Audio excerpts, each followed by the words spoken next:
Oi, pessoal! Estamos aqui hoje gravando mais um conteúdo para o nosso Podtech. Hoje recebemos o Guilherme, nosso engenheiro elétrico, responsável por diversos projetos na TecPosto.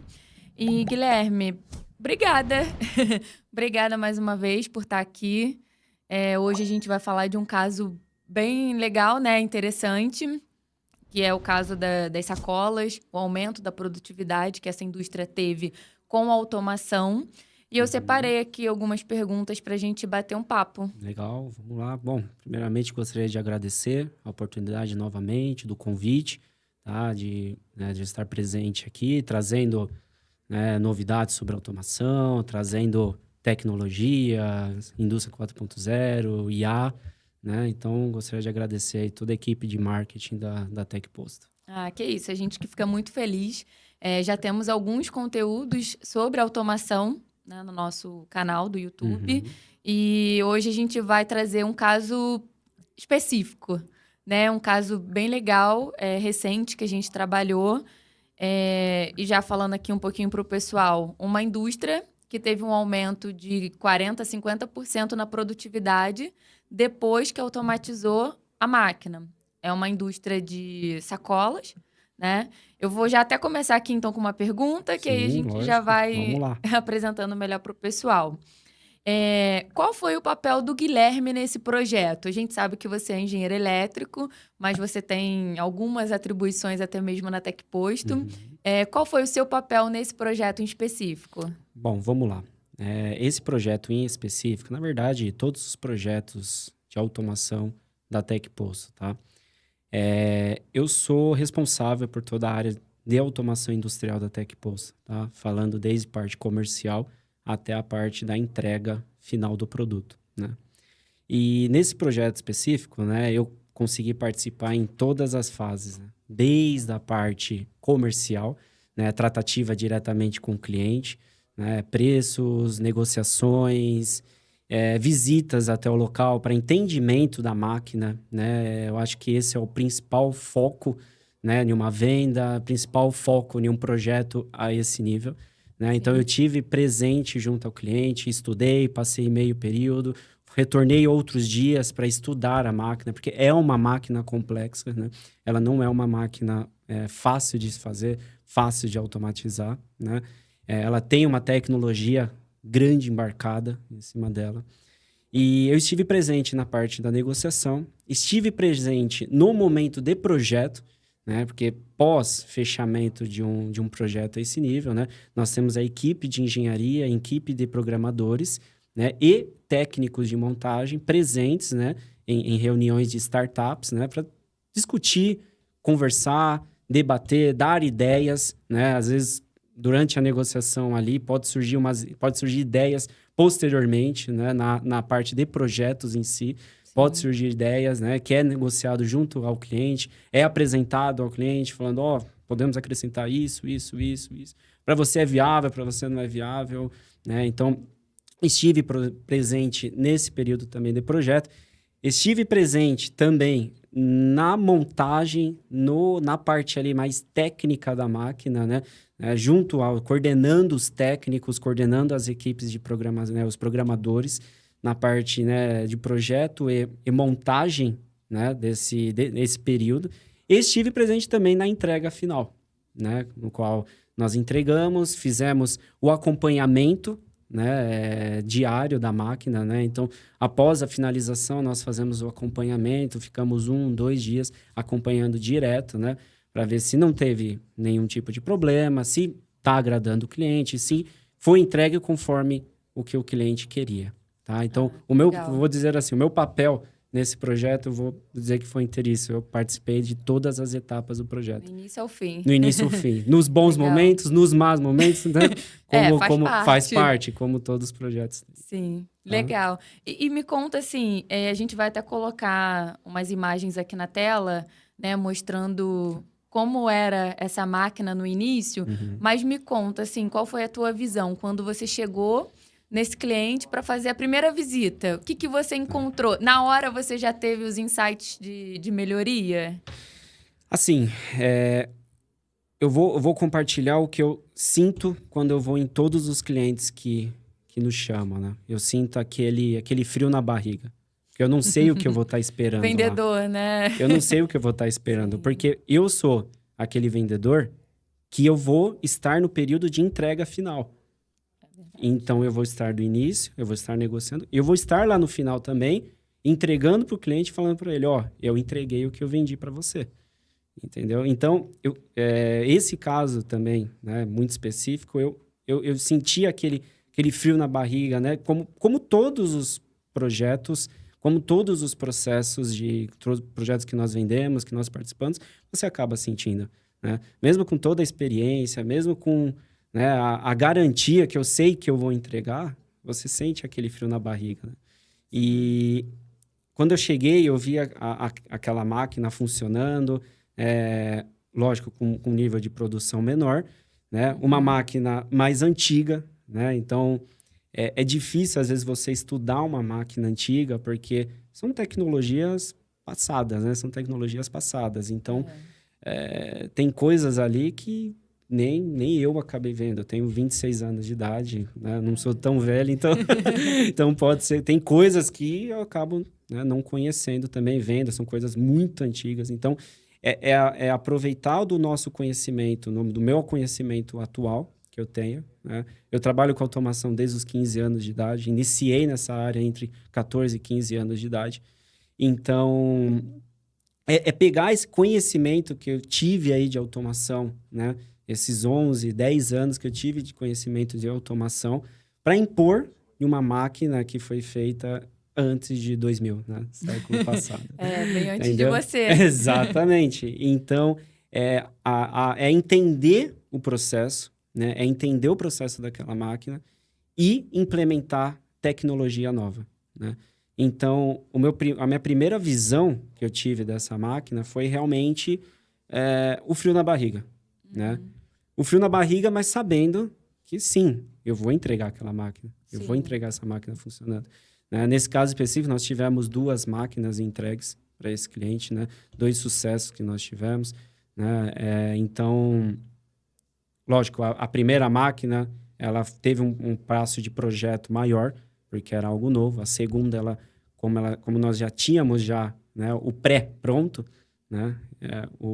A entrega foi mais tranquila. Mais rápido. Exatamente. Legal. Mas de cara, você já viu que tinha como melhorar.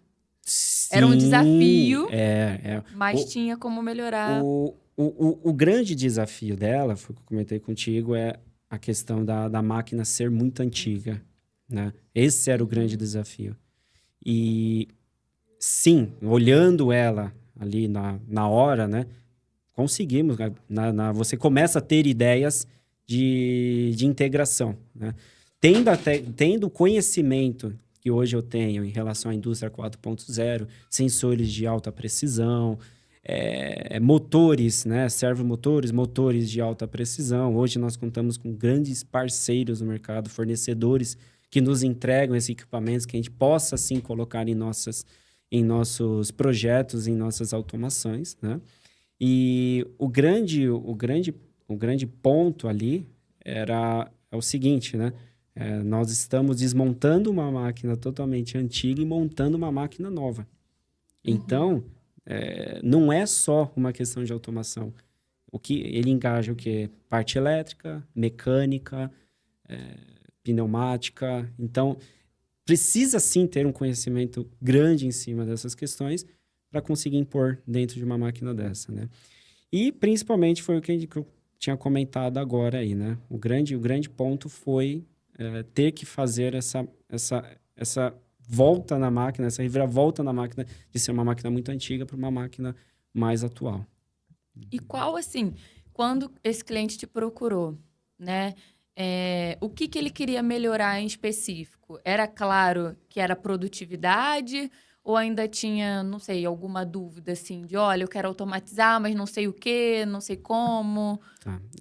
Lógico, assim, para um dono de fábrica, um dono fabril, aumento de produção é o principal foco deles. Se eles conseguem produzir mais, eles conseguem vender mais, né? Se eles têm um nível de produção maior, eles conseguem vender mais aquele produto, né? Esse era o primeiro grande foco dele, né? Lógico, eu quero vender. Mas, principalmente, tecnologia e manutenção. Uma máquina antiga, Importante. ela não tem o nível de manutenção igual o que nós temos hoje. Hoje está mais fácil você fazer uma manutenção dela, tá mais simples de você conseguir trocar algum equipamento em caso... Porque essas máquinas, né, a gente até comentou, né, são máquinas robustas. Elas trabalham 24 horas por dia, cortando, soldando os sacos. Então, assim, elas não param. Segunda a segunda trabalhando. E ela é uma máquina que ela tem sim manutenção, principalmente partes mecânicas, porque ela é um processo bem robusto, bem como dizem mesmo, né? Bem pauleira mesmo, né? Falando aí português claro em relação à máquina, né? E principalmente isso, né? Uma máquina antiga, para você fazer uma manutenção nela, às vezes não tem mais nem peça no mercado para você conseguir fazer manutenção de uma máquina dessa. Então, sim, o grande foco foi aumento de produtividade, porém, tecnologia e manutenção foram também um foco quando vieram nos procurar. A demanda, né?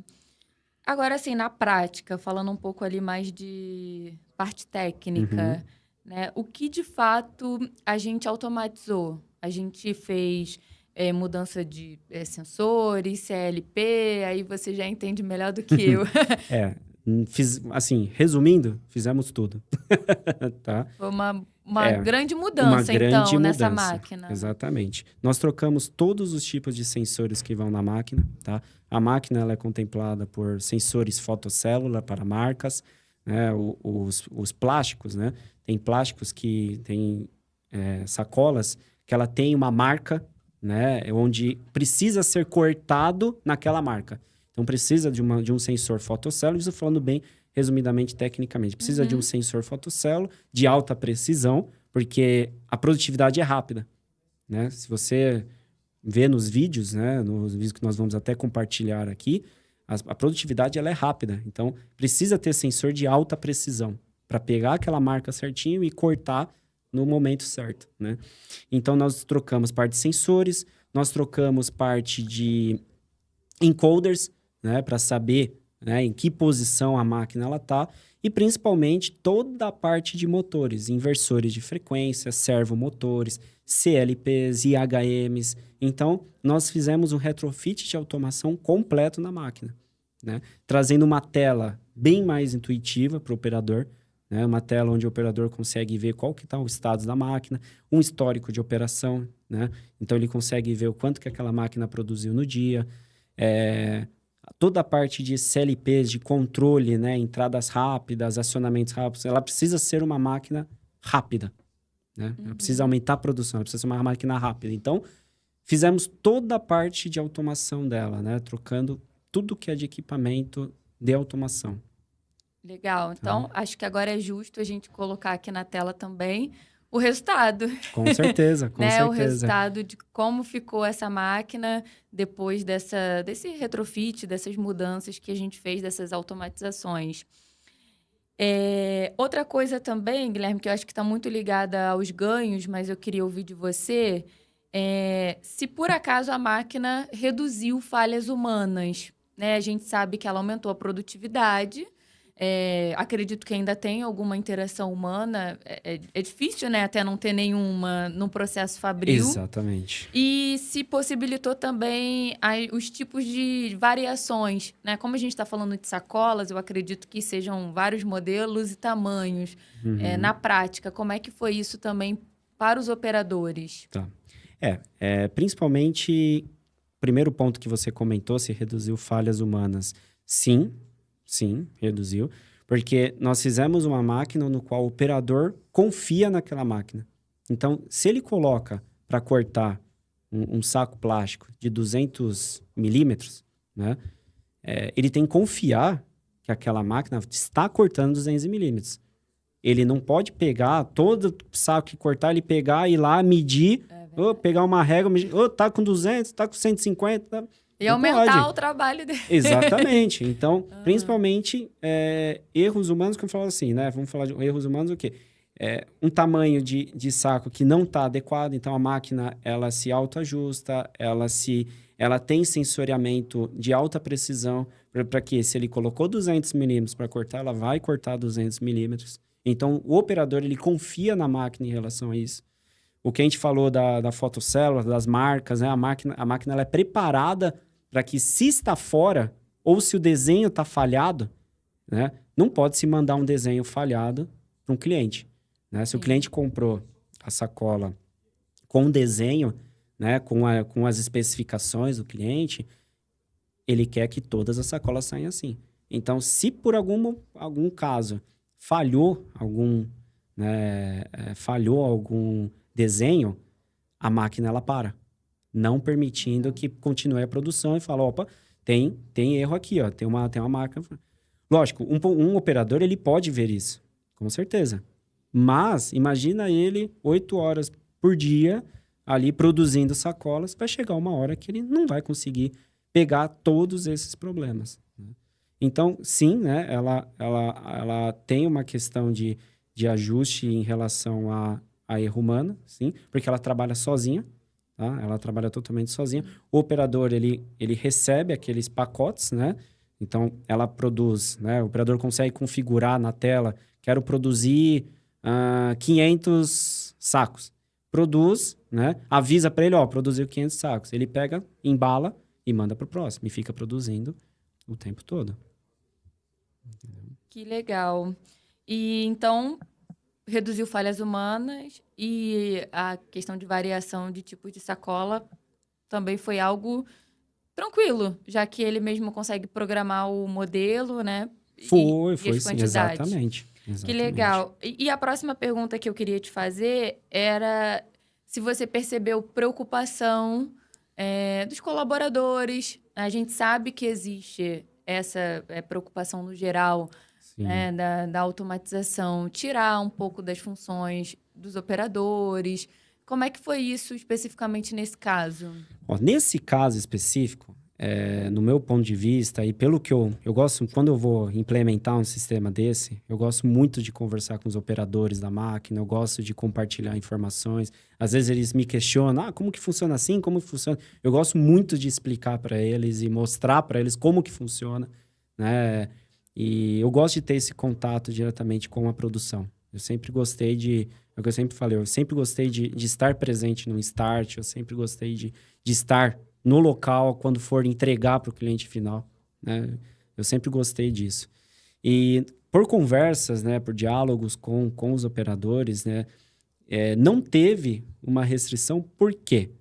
Porque a implementação dessa tecnologia nessas máquinas ainda assim precisa de um operador, conforme eu tinha comentado, que faça... Mas, na verdade, foi bom para os operadores. Por quê? Porque se existe um erro de produção, a culpa não é da máquina. A culpa é o responsável que está ali naquela máquina trabalhando naquele período, né? Por que veio aqui com... mas a máquina falhou. Mas você não viu que a máquina falhou? Então, a culpa nunca vai ser da máquina. Vai ser do operador que está ali presente, né? A culpa vai cair em cima dele. Então, por um outro lado, para o operador foi bom.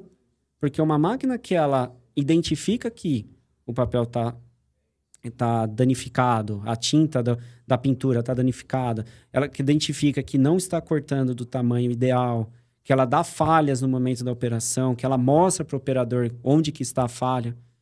Isso para o operador é sensacional, porque ele consegue identificar rápido o problema que está nela.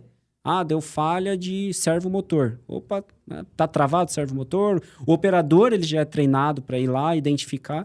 Não precisar vir um técnico. Vem o técnico, vamos ver qual que é a falha aqui. Ele tem essa expertise para conseguir identificar o problema e resolver rápido, né? Porque o operador tem meta igual vendedor. O operador tem que produzir, né? Se ele produziu 10 mil em uma semana... Se ele produzir 9 mil na outra semana, por que produziu 9 mil na outra semana? Então, ele tem meta igual um vendedor. Então, ele precisa ter um equipamento, uma ferramenta de trabalho ali adequada para aumentar a produtividade dele. Então, nesse caso específico, não teve restrições em relação ao operador. Que legal. Entendeu? E de forma geral, assim, olhando até agora um pouquinho para outros projetos e outros casos que você já atuou, qual você acha que é o principal bloqueio hoje das empresas não estarem automatizando mais máquinas, colocando automatização mais nos processos? Olha, vamos falar de indústrias médio a pequeno porte, né? São indústrias menores, né? São indústrias com quadro de funcionários menores. Eu acho que o principal foco é medo, né? Geralmente vou dar um exemplo, essa fábrica aqui, é uma fábrica muito antiga. É uma fábrica muito antiga, é antes de 2000, né? É uma fábrica muito antiga. Então, o que acontece? A fábrica ela vai trabalhar com aquelas máquinas, com aquelas ferramentas. Ela trabalha já com aquelas ferramentas, com aquelas máquinas há muito tempo. Então, fazer uma mudança dessa para um dono de fábrica, na cabeça dele ele vai pensar, tá, mas se eu mudar, e se não funcionar? E se eu não tiver estrutura aqui para isso? Diferente de uma indústria de grande porte. Na verdade, a indústria de grande porte busca sempre automatização. Eles querem automatizar tudo, né? Com a indústria 4.0, 5.0, que está rodando já. Mas eles querem também. Mas donos de fábrica de pequeno a médio porte, eles têm esse medo de automatizar o sistema deles, principalmente porque eles estão acostumados já a produzir com aquelas máquinas que ele usa, sempre teve, ele sempre teve. Sempre foi assim. Exato, agora... sempre foi assim. Por que eu vou ter que automatizar? Então o medo... principal, o medo é o principal. E para o vendedor, quando ele vai vender uma máquina dessa, ele tem que colocar em mente o quê? Eu tenho que provar para ele que eu vou entregar uma máquina nova, que vai aumentar a produtividade dele. Então eu tenho que provar para isso para ele, para que ele consiga contratar, né, uma nova automatização dessa. Então, falando assim, né, eu creio que seria medo. Porque se a gente falar de custo, a gente não precisa pegar uma máquina dessa e colocar todas as funções dela de uma vez só nela. A gente pode começar com uma automatização simples, depois vai implementando. Isso entra no custo, no bolso do dono da fábrica, né? Então, existem diversas formas de nós fazermos para que seja viável para o dono, né? Para a dona da fábrica. Tá? E eu acho que ainda o principal foco é o medo. Funcionou sempre assim, por que eu tenho que mudar agora? Então, o nosso também grande objetivo é colocar, né? Implementar essa ideia, falando, vai aumentar sua produção, sua manutenção vai ser menor, vai ser mais fácil a manutenção, né? Então, podemos dizer que o principal desafio hoje, quando você vai fechar uma venda para esse tipo de cliente, é passar confiança. Exatamente. Né? De que o investimento vai ter retorno, nesse caso, produtividade não precisa nem 40%, 50%. É o principal retorno. Exatamente. Então, o retorno ele vai vir financeiro, mas que ele também fique seguro de que manutenção vai ter gente capacitada para fazer, né? Tudo aquilo sempre foi assim, mas pode melhorar. Exatamente. É interessante. E colocar principalmente na cabeça que a tecnologia ela não para. Ela sempre está avançando. Ela está aí. Entendeu? Que emenda já uma próxima pergunta que eu gostaria de te fazer. O que você acha que são as próximas tendências? Né? A gente está aí fechando um ano, iniciando o próximo. O que você acha que vem daqui para frente? Olha, o grande foco que a indústria 5.0 fala, que é a inteligência artificial. Né? Hoje, a inteligência artificial está dominando todas as áreas. Não só a automação, não só a área de TI, não só uma área de vendas. A inteligência artificial está dominando todas as áreas. Né? Falando da indústria, hoje já tem equipamentos que trabalham com IA. Né? Vou dar um exemplo. Existe hoje sensores, leitores. Né? Imagina que você tem um processo fabril, né? E você fabrica caixas. Por exemplo, fabrica caixa de papelão. Cada caixa tem um código de barras. Tá? O que acontecia muito? Né? Isso aí foi um documento que eu li, um documentário que eu vi, né, no LinkedIn. O que acontece? Né? O dono, né, dessa fábrica tinha muita perda de material. Por quê? Porque cada caixa ela tinha um leitor de código de barras. Né? E esse leitor de código de barras era impresso nessa caixa. E o que acontece? Se qualquer coisa ali, essa impressão ficar danificada, esse leitor de código de barras não vai ler, correto? Sim. Então, desenvolver os sensores que ele recria aquele código de barras perfeito dentro da lógica dele e já identifica qual que é aquela caixa. Então, a inteligência artificial está sendo implementada em sensoriamentos, em controladores, em supervisão de fábrica. Então, o meu ponto de vista para os próximos anos, não vou dizer ainda para o próximo ano, mas para os próximos anos, é a implementação da inteligência artificial no mercado fabril. Que legal, Guilherme. Olha, eu acho que por hoje eu fiz as perguntas que eu tinha curiosidade sobre esse caso. Não sei se você quer pontuar mais alguma coisa dessa máquina que a gente acabou não abordando aqui.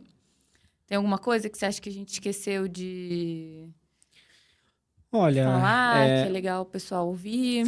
Falando um pouquinho voltando na questão da máquina, né, de corte e solda para sacos plásticos que a gente iniciou, é bom a gente falar também das grandes dificuldades, porque a gente falou aqui só de coisa boa, né? Nós falamos aqui de produtividade. É verdade. Mas é bom a gente falar também as dificuldades que nós encontramos no meio do caminho, né? Em relação a essa máquina, né? Principalmente de sincronismo, né? Ela é uma máquina que tem muito sincronismo, né? Então, ela tem um eixo central que vai ficar cortando aquele saco plástico.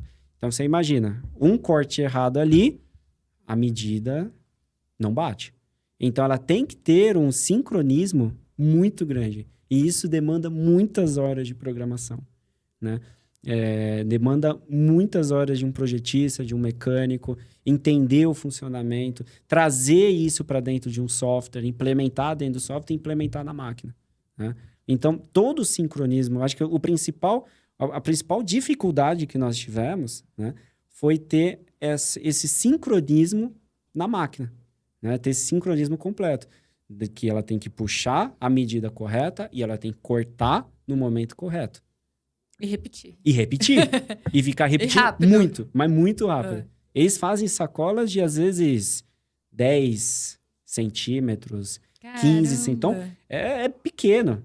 E aí, ela tem uma velocidade, ele consegue setar a velocidade, né? Então, geralmente, eles colocam em 100% da máquina. Você nem vê ela produzindo, é muito rápido. Então, o sincronismo tem que ser muito rápido. Né? Tem que ser muito rápido. O sincronismo é muito rápido. Então, esse foi o principal foco que eu queria compartilhar. Sim, importante. Nessa máquina em específico, né? Foi o sincronismo. E foi a funcionalidade por inteiro dela, né? Porque eu comentei no início, não é uma máquina fácil de se projetar, é uma máquina complicada. Hoje existem diversos equipamentos que você consiga usar nela, né? Mas hoje, falando dela em si, ela não é uma máquina fácil. Ela foi um desafio, né? Foi um desafio principalmente para mim, né? Eu estou 10, 11 anos no mercado de automação, já trabalhei com diversos tipos de automação, máquinas, processos, automação predial, industrial, né? E sempre vem um desafio diferente. Mas essa é a parte boa. Exatamente. O principal foco é cumprir com esses desafios. E entregar a solução e, com certeza, deixar o cliente feliz. Satisfeito. Exatamente. É verdade. Então, Guilherme, obrigada. Gostaria que você deixasse um pouquinho aí dos nossos canais, onde as pessoas encontram mais desses projetos, o que a TecPosto faz, deixar pra gente e te agradecer pela presença. Bom, obrigado. Bom, para o telespectador, gostaria de agradecer, gostaria de compartilhar com vocês, né, nossas redes sociais, né, que é @TecPosto. @TecPosto você consegue encontrar no Instagram, LinkedIn, YouTube, né? Esse vídeo vai ser postado como PodTech, porém dentro do canal da TecPosto, né? Lá conseguem ter contatos com todas nossos projetos, né? O que nós estamos desenvolvendo, principalmente no LinkedIn, no Instagram, né? Lá consegue contato diretamente comigo também e aguardo o contato dos senhores. Muito obrigado. Obrigada, pessoal. Finalizamos aqui mais um episódio do nosso PodTech.